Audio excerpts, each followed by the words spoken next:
how have the last few days been? Chaos, but really special. Yeah. What has happened to you? I don't know. It's there's a lot.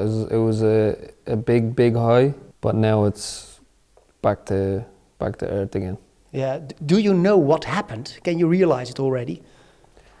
I don't think I ever will. I'm trying to process it a little bit of how big it was, but I don't think I'll fully ever be able to understand it.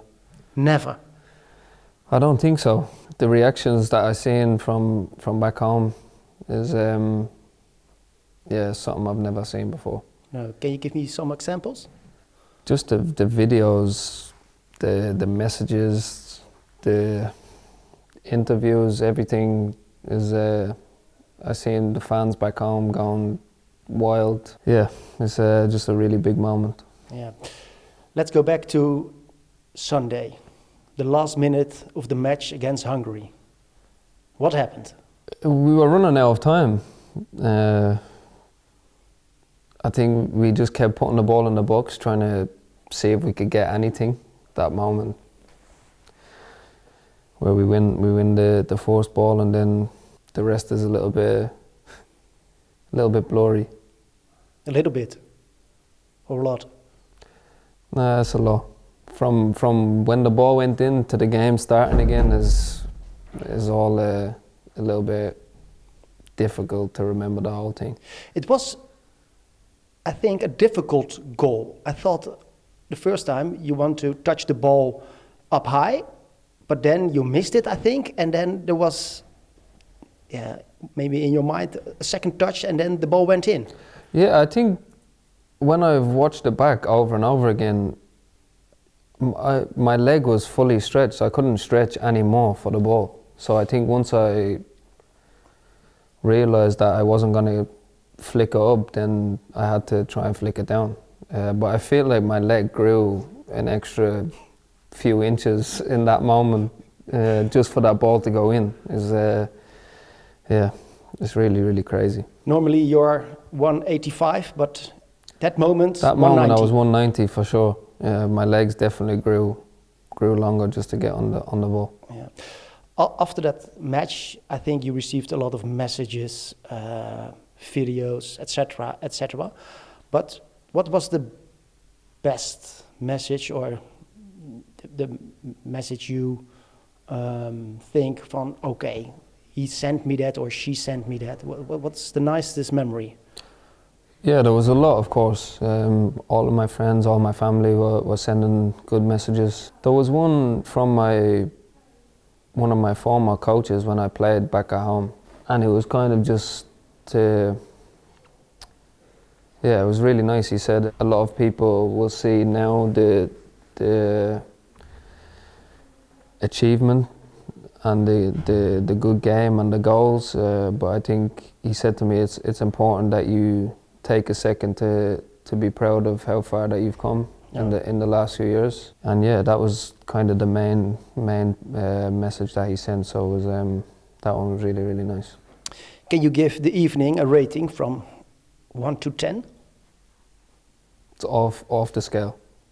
100. Best evening of your life. Yeah, for sure.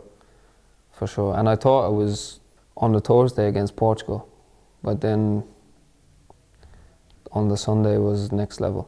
How many times did you watch the winning goal? 1,000, 2,000. Every time I open my phone, if I see it, then I'm watching it again.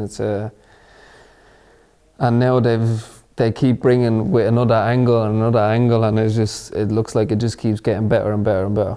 In the post-match interview, you were in tears. What were the first things that came in mind at that moment? There was a lot of things. I think as soon as the game finished, my family was sitting right next to where I was going to do the interview.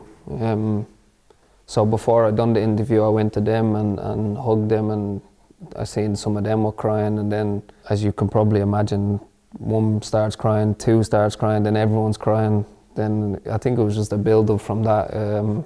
But it was also a feeling of yeah, massive relief and joy, I think, and when there's all these things mixed together, then the tears come. Yeah. Do you have any idea how crazy Ireland went because of your goals? I have a little bit of an idea, yeah. I've seen a lot of videos. I love watching them, though, seeing the celebrations, seeing the joy, seeing the smiles, seeing people that don't even know each other hugging each other and kissing each other. It's special. Ireland is crazy. Some friends with your name tattooed on their legs. Yeah, it also spelled my second name wrong, so I think maybe they're gonna have to go and get an extra T added to the end. But it's crazy. It's to see people and what our national team can do for people back home is it makes you really want to chase results like this. Yeah, and Robbie Keane, the most capped player of Ireland, chanting your name. Is that special? Yeah, it's really special. And look, I also know Robbie. I've spoke to him a couple of times. He's always looking out for me, and to see that he's in a pub just with the fans celebrating like a normal person, celebrating for me also is really special. Yeah, and the commentary. The commentary is amazing. Yeah, it's amazing to see the emotion. This is what I'm talking about. The fact it doesn't matter what you do or if you work in a normal job or a football or you play other sports or whatever it may be, the joy that this can bring to Irish people as a whole is it's really special. Yeah, but you only reached the playoffs. I know, and this is why it's also special, because I think it's a little bit more than that. The way we started in the group, people would have thought that we had no chance.